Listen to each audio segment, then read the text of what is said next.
Hello children. In last video we studied about types of farming. Now in this video we are going to study about farming methods.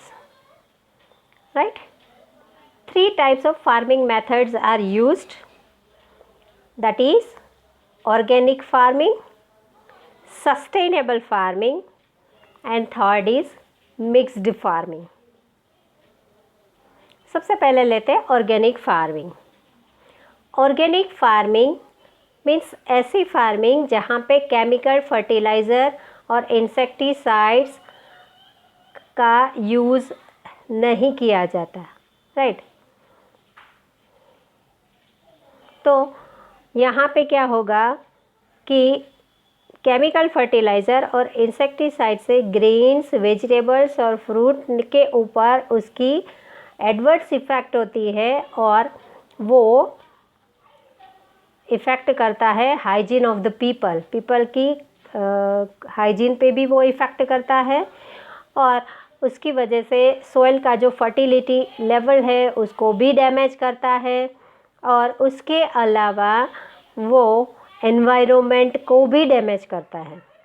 तो इसलिए नई method use की गई है जिसे कहते हैं organic farming. Organic farming is a method of farming in which urea of any other chemical fertiliser and insecticides are not used. Right. Organic farming में केमिकल फर्टिलाइज़र और इंसेक्टिसाइड्स का यूज़ नहीं किया जाता. उसमें यूज़ क्या करते हैं? काउ डंग और डंग of animals, earthworm fertilizer, composite fertilizer etc. are used which provides full of nutrients. Right. तो उसमें यूज़ क्या करते हैं? डंग यूज़ करते हैं, earthworm fertilizer जिसे वर्मी कंपोज भी कहा जाता है, देन कंपोजिट फर्टिलाइज़र. खास करके आपने देखा होगा हमारे सांदीपनी के पास तो बहुत सारे कैटल रेयरर्स रहते हैं, तो वो पूरा उसका जो डंग है, यूरिन है, फिर नीम सॉल्वेंट मीन्स जो भी लीव्स होते हैं प्लांट के, राइट, वो फिर बटर मिल्क, उन सब को रख देते हैं. वो फर्मेंटेशन होके ऑर्गेनिक फर्टिलाइज़र बन जाता है और उस फर्टिलाइज़र का यूज़ फार्म में किया जाता है. उससे क्या होगा कि production of land and it's quality will remain good for a long period of time. right. तो उससे क्वालिटी ऑफ प्रोडक्शन, क्वालिटी और लैंड का प्रोडक्शन और उसकी जो भी न्यूट्रिशियस वैल्यू है वो सारी उसमें से मिल जाती है. The organic products are full of nutrition. Right. Organic product में से न्यूट्रिशंस ज़्यादा मिलता है. They contain natural taste, sweetness and fragrances. तो जो भी ऑर्गेनिक फार्मिंग का यूज़ करेंगे तो वहाँ से जो प्रोडक्ट बाहर आता है वो क्वालिटेटिव होता है और वो पीपल के हाइजीन के भी इफ़ेक्ट नहीं करता. राइट. तो nowadays organic farm products are more in demand, so the farmers also get a good return. और आजकल तो क्योंकि उसमें से minerals, vitamins and life energising element crops में आते हैं तो लोग आजकल ऑर्गेनिक फार्मिंग को ज़्यादा यूज़ करते हैं और उस वजह से ये इस टाइप की जो फार्मर्स फार्मिंग करते हैं उनकी डिमांड भी बढ़ गई है और उसके ऊपर उसको रिटर्न भी अच्छा मिलता है. राइट. इन शॉर्ट की ऑर्गेनिक फार्मिंग मतलब जो पूरा ऑर्गेनिक मटेरियल है उससे फार्मिंग करना, कब कोई भी केमिकल का यूज़ नहीं करना, इंसेक्टिसाइड, पेस्टिसाइड, इन किसी चीज़ों का यूज़ नहीं करना. राइट. सेकेंड है sustainable farming. Sustainable farming is in order to see that the soil fertility is retained for a long time, care is taken for crop rotation, use of chemical fertilizer only when necessary, and use of biotic control for insects and harvest water conservation etc. right. तो ये sustainable farming मतलब ऐसा farming के जिसके अंदर देखा जाता है कि रिक्वायरमेंट क्या है लैंड की. राइट.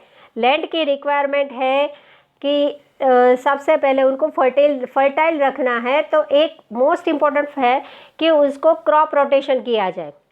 क्रॉप रोटेशन करने के बाद अगर ज़रूरत पड़ी then only they will use chemical fertiliser, ज़रूरत हो तब भी।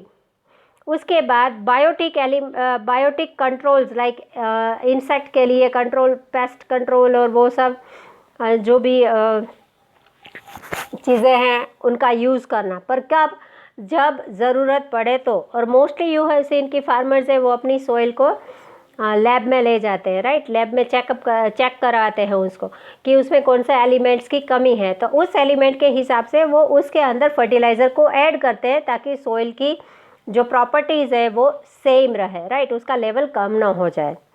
और water conservation is also important. यहाँ पे वाटर को कंजर्व भी किया जाता है, राइट। बहुत सारी मेथड्स है वाटर कंजर्वेशन की, स्पेशली खेत तालावड़ी है। उसके अलावा जो फार्म्स होते हैं, फार्म के साइड में वो लोग बड़ा सा खड्डा बारिश से पहले ही खोद के रख दें ताकि वो जो वाटर एक्यूमुलेट होता है वो धीरे धीरे वो अंदर ज़मीन के अंदर रहता है और वो भी उसको बेनिफिट होता है, राइट। सो सस्टेनेबल फार्मिंग मीन्स रिक्वायरमेंट के हिसाब से फार्मिंग में सॉइल की क्वालिटी के हिसाब से उसको जो ज़रूरत पड़े वो देना। ओके, नेक्स्ट है मिक्स्ड फार्मिंग।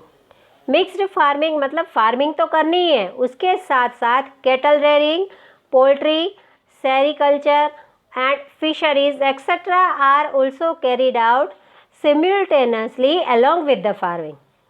मेन फार्मिंग है, फार्मिंग के साथ कैटल रेयरिंग करना, राइट। मोस्टली फार्मर्स के घर में कैटल्स तो होते ही है। उसके अलावा कभी कभी पोल्ट्री रखना, मतलब farming and poultry, farming and cattle rearing, sericulture मतलब सिल्क वॉर्म रेयरिंग, जो सिल्क के कीड़े होते हैं ना उसको रेयर करना, राइट। और specially it is done in tropical area where cold region होता है, वहाँ पे सिल्क वॉर्म को रेयर किया जाता है, उसमें से सिल्क प्रोड्यूस किया जाता है। उसके अलावा फिशरीज है, तो मेनली वेस्ट बंगाल में देखा है, लास्ट ईयर आपने पढ़ा था कि वेस्ट बंगाल जो ईस्टर्न पार्ट के जो स्टेट्स है मोस्टली उसमें एक घर के अंदर ही एक पॉन्ड बनाते हैं वो लोग, और उसमें फ़िश को रेयर करते हैं जिसे हम पुकुर कहते हैं, राइट। ताकि उनको जब भी फ़िश पकानी हो तो they don't have to go anywhere to find fish और they don't want to buy fish, but they can take from their own pond. तो एक एक्टिविटी के साथ दूसरी एक्टिविटी करना, वो दोनों को साथ में फार्म करना, उसे कहते हैं मिक्स्ड फार्मिंग।